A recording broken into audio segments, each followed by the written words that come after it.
Hi, and welcome to this live reading from My Darling Rogue by April Moran, and this is presented by Itsy Bitsy Book Bits. Chapter 1, 1841 Beaumont, the country estate of the Earl and Countess of Ravenswood. Gabriel Rose cursed the sky, the earth, the moon and sun, God and gods, it did not matter. He cursed them all for the hand fate just dealt him. Lady Celia Buchanan and her mother will soon arrive, Sebastian Kane, the Earl of Ravenswood, said with a grin. Can you control yourself with the object of your obsession in such close proximity? What do you mean by that? Gabriel's response was almost a snarl. Sebastian chuckled. Do you think I've not noticed how you stare at her? How you have trailed in her wake around the edges of every social gathering this past year? I know full well your interest in her. What I don't understand is why you've not acted upon it. As the Earl's man in all things requiring assistance and as one of his closest friends, Gabriel knew it was useless hiding the truth. Sebastian was incredibly astute, which was to Gabriel's detriment on this subject. But Sebastian was also discreet. Any knowledge regarding Gabriel Rose and his interest in a certain young lady would never become fodder for the gossip mills. But Sebastian's insistence on discussing the matter was problematic. Gabriel realized he'd failed in concealing the unfortunate attraction he carried for Lady Celia Buchanan. You may forget my humble origins, Seb, but I cannot.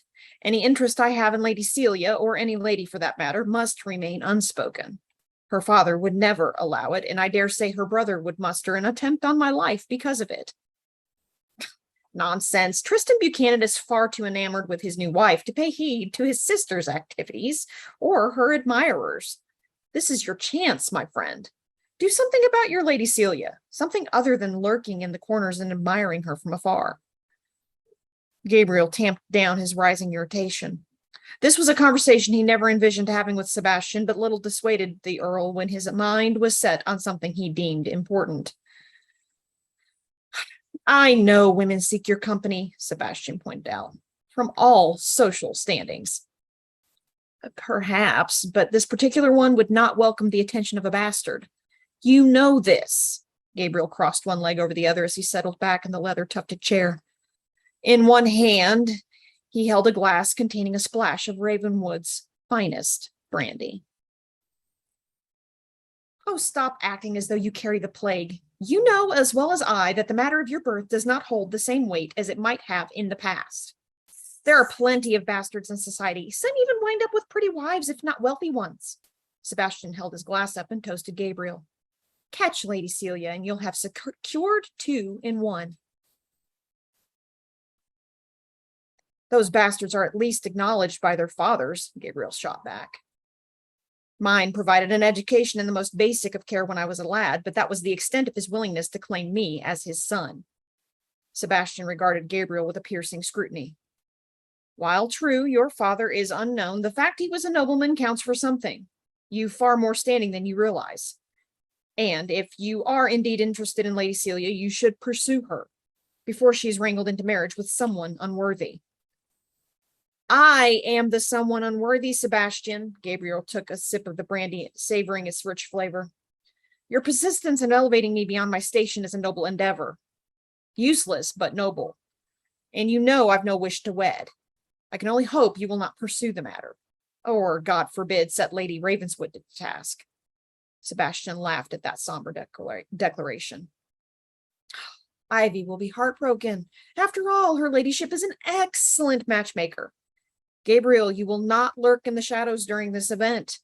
I insist you join the festivities the same as my other guests.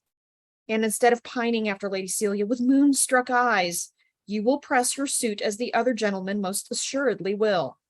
She's certainly a challenge, but I'm confident you'll capture her attention.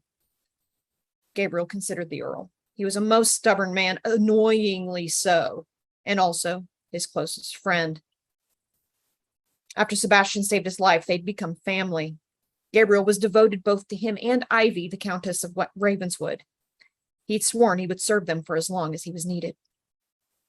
It was the unique situation he'd been born to, As the bastard son of a nobleman and an actress of the opera, Gabriel straddled both worlds. He blended just as easily in a ballroom full of pompous lords and silk-clad ladies as he did in a whorehouse populated by murderers and thieves. Ah, Gabriel, from the moment I fought alongside you behind the French brothel, I've known you as a man of honor, honesty, and fortitude. Sebastian smiled, his tone gentle but stern. These characteristics are far more valuable than titles or landholdings. I challenge anyone to dispute your worth.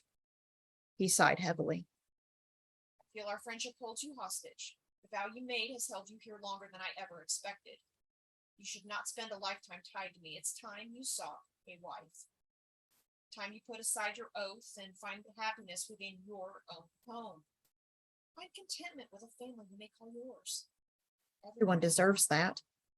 I dare say bastards deserve such gifts far more than the average man.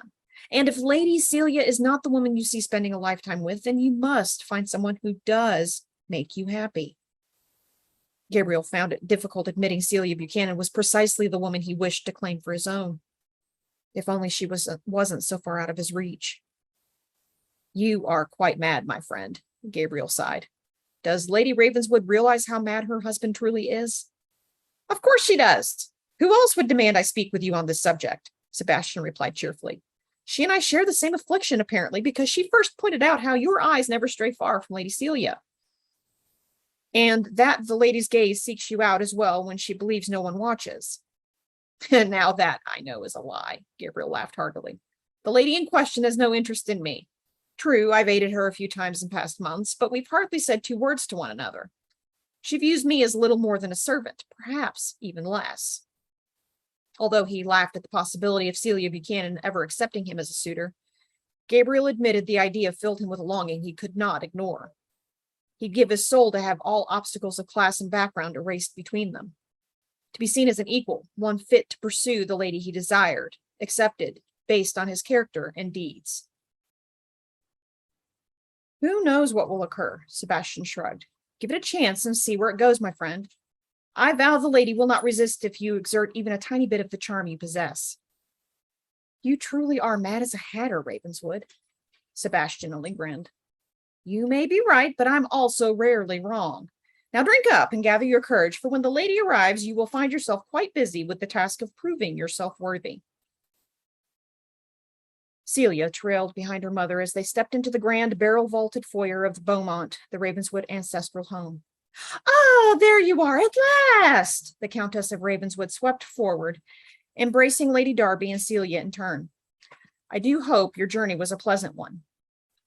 Not a single rain cloud marred the skies during our trip, Lady Darby replied. I wish Lord Darby could have accompanied us, but with his health it was just not as wise to venture so far from the estate. Celia remained silent as the conversation carried on without her. Glancing around, she recognized a few guests who'd come to greet them.